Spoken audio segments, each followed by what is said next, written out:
Goeiemôre. Jy luister na die 77ste oordeenking in die reeks Die Goeie Lewe. En ons praat vanoggend oor aftrede. As daar een ding is wat ek deur die jare waargeneem het, is dat aftrede besondere uitdagings kan bied. Vir sommige mense is dit 'n uitkoms, 'n verligting, 'n ontsnapping uit omstandighede wat vir hulle uitmergelend en emosioneel uitputtend was. Werknemers wat hulle onbillik behandel het, waar hulle omring was deur mense wat nie hulle verpligtinge nagekom het nie, waar wantroue geheers het, wat besonder stresvol of gevaarlik was. Binne daardie arena sien mense uit om af te tree, en tree dikwels ook vroeër af. Dis meer 'n uittrede as 'n aftrede, as 'n mens dit so stel. Vir ander gaan aftrede met geweldige verlies gepaard. Verlies aan status in 'n sekere sin, posisie, voorspelbaarheid, sekerheid, lewensdoel, roetine, vriendskappe, werkverhoudings, aanvaarding, sosiale posisie, spanwerk en finansiële sekerheid. Die skrywers van The Good Life bevestig dat aftrede 'n reuse rol in menslike welstand speel. Hulle argumenteer dat aftrede nie bloot 'n einde aan werk is nie, maar 'n oorgang is wat 'n diep impak het op identiteit, sosiale verbondenheid en die gevoel van lewenssin.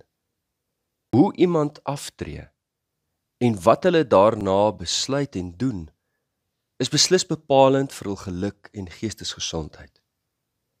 Een van die belangrikste insigte uit die boek is dat werk vir baie mense 'n belangrike bron van betekenis is. Nie net finansiëel nie. Dit gee struktuur aan die dag, bied sosiale kontak en bevestig 'n mens se gevoel van waarde. Wanneer werk skielik verdwyn, kan mense 'n leemte ervaar op elkeen van hierdie terreine, emosioneel, sielkundig en sosiaal. Die Harvard-studie dui daarop dat mense wat aktief nuwe forme van betekenis en sosiale betrokkenheid na aftrede ontwikkel, is oor die algemeen gelukkiger en gesonder. Die skrywers van The Good Life skryf dat dit belangrik is om voor aftrede reeds doelgerig na te dink oor die toekoms. Hulle moedig mense aan om vrae te vra soos: wat gaan my lewe betekenisvol maak na ek opgehou werk het? Of hoe gaan ek verbind bly aan ander mense? Mense wat goeie verhoudings onderhou met vriende, familie of deur vrywilligerswerk of stokperdjies, sal dikwels suksesvoller deur die oorgang van aftrede beweeg. Die skrywers waarsku ook teen die versoeking om aftrede te sien as 'n tyd van totale rus of onttrekking. Dis nie net aftrede by die werk nie, maar aftrede uit die lewe. Terwyl rus belangrik is dit nie genoeg om 'n sinvolle lewe te skep nie. Die sleutel lê in aktiewe deelname, of dit nou is deur leer, diensbaarheid, kreatiwiteit of geselskap. Net verlede week het ek klas gegee vir 'n 5dejaars teologiese student wat by aftrede besluit het om teologie te gaan studeer. Dis merkwaardig. Iemand met diep wysheid. Die rol wat hy speel onder die res van die studente en die rol wat hy in die kerk gaan speel, gaan enorm wees. Eenvoudige aktiwiteite soos gereelde gesprekke met 'n buurman of betrokkenheid by 'n gemeenskapsprojek kan die verskil maak tussen isolasie of vervulling. Vanuit 'n gemeenteperspektief is hierdie goue jare. Met soveel lewenservaring, lewenswysheid, meer beskikbare tyd, dieper kennis van die Bybel, is gemeentes ontsettend afhanklik van hierdie persone in hierdie lewensfase. Die hartklop van ons gemeente se daaglikse barmhartigheidswerk, pastorale sorg, siekesorg, huisbesoek, projekte, onderhoud en al hierdie dinge word deur afgetredenes verrig. Ek hou baie van Gustav Gou se gesegde. Hy sê: ek glo nie in aftrede nie, ek glo in optrede. Meld aan vir diens by jou gemeente. Deur dit vir elkeen 'n plek in die liggaam van Christus. Ja, gaan speel golf, gaan toer, vang vis, maak die huis reg, doen houtwerk, kook konfyt, hekel, maar skakel aktief in by dienswerk van jou gemeente. In Efesiërs 4 lees ons van 'n visie van gemeente wees waar elke liewe een wat aan die kerk van Christus behoort, aktief deur die gawes wat hulle ontvang het, diensbaar is in die liggaam van Christus, want so, sê Paulus, bou die liggaam homself op in liefde.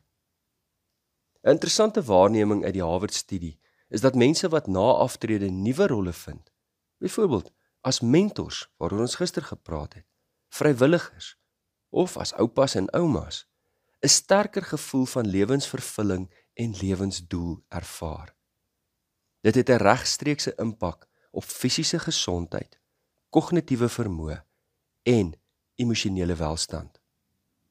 Ten slotte, sê The Good Life dat suksesvolle aftrede minder gaan oor hoeveel geld jy gespaar het en meer oor hoeveel verhoudings jy gekoester het.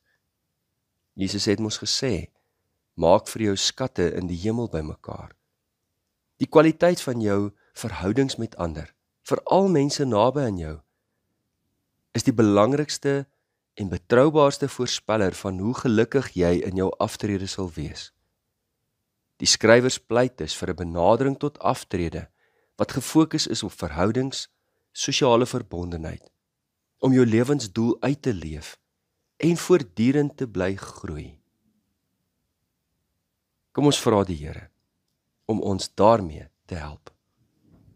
Hemelse Vader, ons vra dat U ons sal vul met U Heilige Gees, dat ons die vrug van U Gees in ons lewe sal bly beoefen, om lief te hê, om met blydskap te leef, om vredemakers te wees, geduldig te bly, vriendelik te wees, goedheid na te streef, getrou te bly, met sagmoedigheid en selfbeheersing op te tree. Ek weet dat ek aan Christus Jesus behoort, en ek kruisig my hartstogte en my begeertes, wat nie in pas is met U Heilige Gees nie.